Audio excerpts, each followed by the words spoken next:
Stanford offense is a different kind of offense than you've seen this season, but in general terms, how good is the Stanford team compared to others you've played this season? We have respect for every opponent that we play, so we give a lot of credit to Stanford and how big they played today. But like you said, there's no big difference. They came out and played a little physical, and we expected that, and we just gave up a few big plays defensively that allowed them to score, and we just got to make sure we fix those things tomorrow after the film.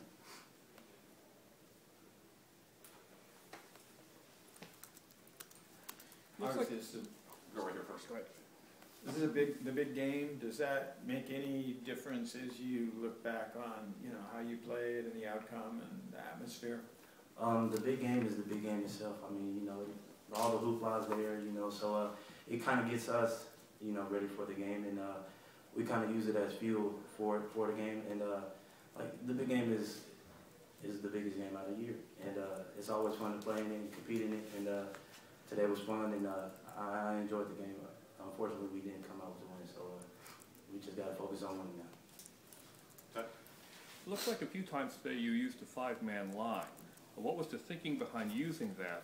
It also looked like there was a little bit of confusion sometimes with the linemen coming off and on the field and knowing who should come off and on. Was that much of an issue throughout the game? It wasn't much of an issue throughout the game. We had a separate package for just to stop the run. That's all it was, and we just needed a few more linemen, and got the corners and, you know, some other guys out of the game so we could beef it up a little bit and stop the run.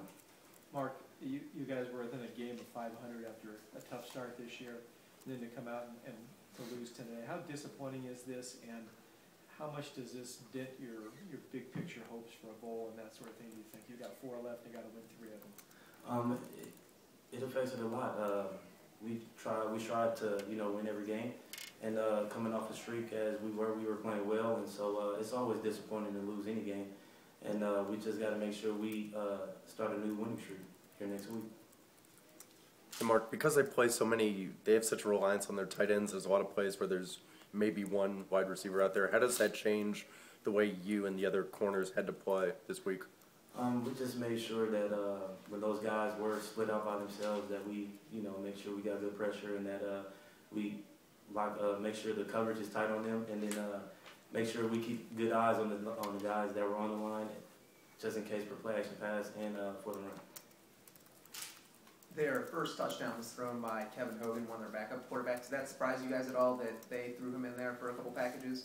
No, we throughout the week we saw him come out in a few packages. They were all like wildcat runs or, you know, pistol type formations. But yeah, it kind of caught us off guard because he didn't really throw the ball on film. So you know, you just gotta expect the unexpected sometimes. Mark, the times you guys were in a nickel, did that serve to leave you short when they were running the ball in those instances? No, you know, when the big package wasn't in, you know, we feel confident in our nickel packages or in our base packages that we are capable of stopping the run anytime. So it didn't really have any effect on the play as a defense as a whole, because we're confident that we can stop the run with any of the calls and any of the packages that we have.